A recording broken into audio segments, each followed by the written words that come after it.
Lantas apa sebenarnya yang membuat seorang Marwar Sirait pamit dari PDI Perjuangan? Sudah bergabung Bang Ara, selamat sore.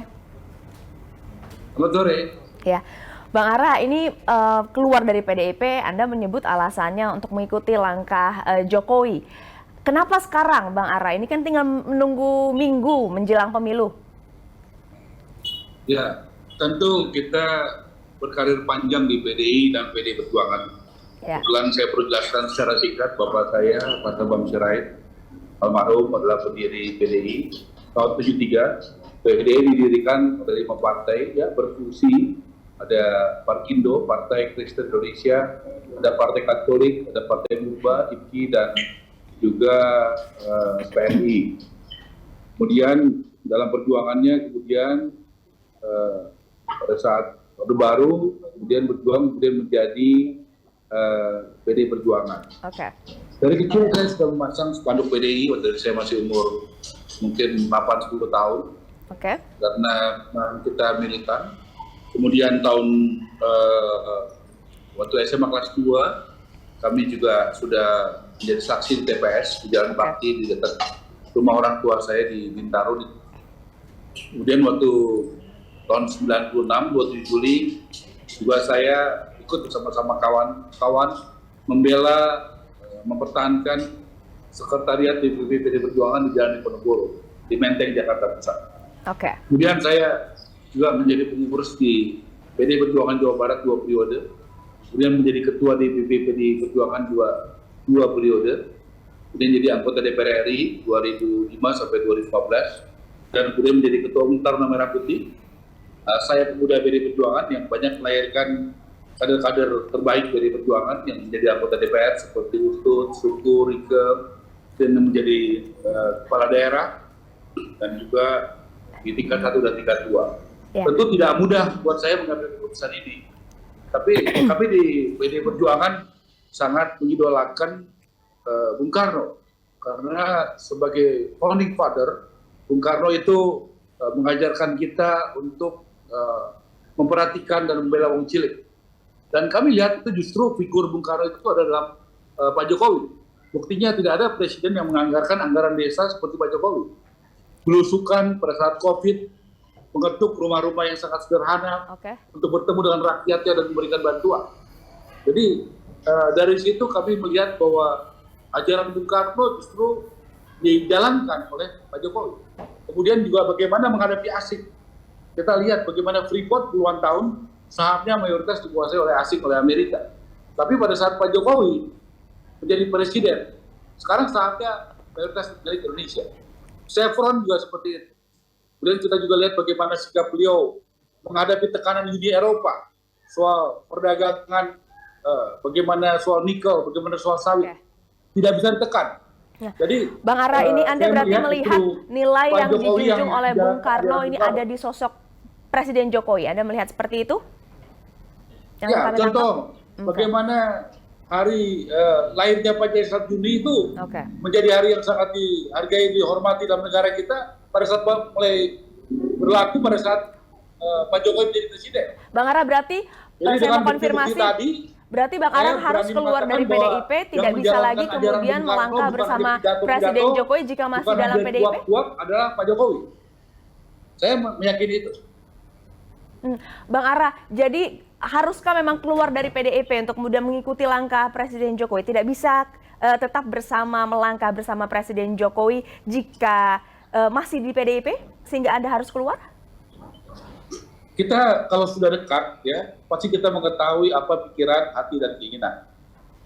Tentu Pak Jokowi 9 tahun memimpin Indonesia dengan approval rating, kepercayaan publik yang paling tinggi di dunia, bukan Indonesia ya. Berapa bulan lalu masih Narendra Modi dari India. Tapi sudah kalah oleh Pak Jokowi. Pak Jokowi 75, 77, kadang 80%, bahkan lebih dari 80%.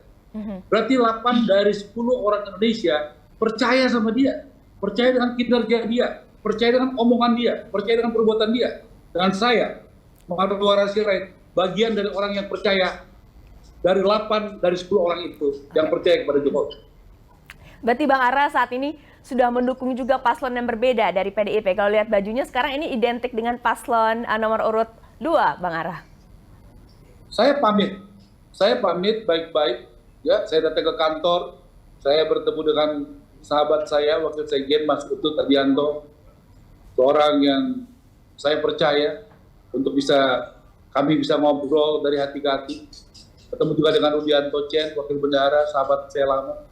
Dan sama-sama waktu jadi bendahara, dia di Bangka Belitung, saya di Jawa Barat, kita udah berkawan selama puluhan tahun. Ya, kita harus gentle ya. Kita juga kalau memang sudah merasa hati pikiran kita mungkin sudah tidak cocok lagi, ya saya pamit baik-baik.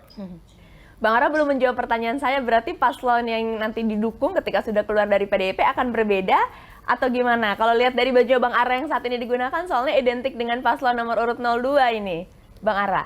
Ya, saya melihat dan saya yakin ya, yang bisa meneruskan apa yang sudah dijalankan Pak Jokowi 9 tahun ini, soal infrastruktur, soal anggaran desa, soal menghadapi asing seperti Freeport, tadi saya katakan juga ya, dan juga membangun kerukunan, sangat penting. Kerukunan sangat penting, ya antara partai, antara agama, antara suku, antara etnis.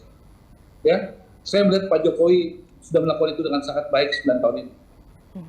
Dia bukan ketua umum partai, tapi bagaimana partai-partai sangat hormat sama beliau, sangat percaya sama beliau. Ya, ini kan approval ratingnya tinggi. Saya yakin kalau kepercayaan publik Jokowi di bawah 60%, apalagi di bawah 50%, dia nggak punya wibawa yang akan didengar oleh partai seperti sekarang. Dia didengar karena dihormati, dipercaya, bukan dengan menggunakan kekuasaan, tidak menggunakan power. Ini presiden yang sebentar lagi akan melepaskan kekuasaan. Kalau dia tidak dipercaya, saya rasa tidak ada orang yang akan, dan partai-partai besar yang akan bersama Pak Jokowi dan relawan yang begitu banyak.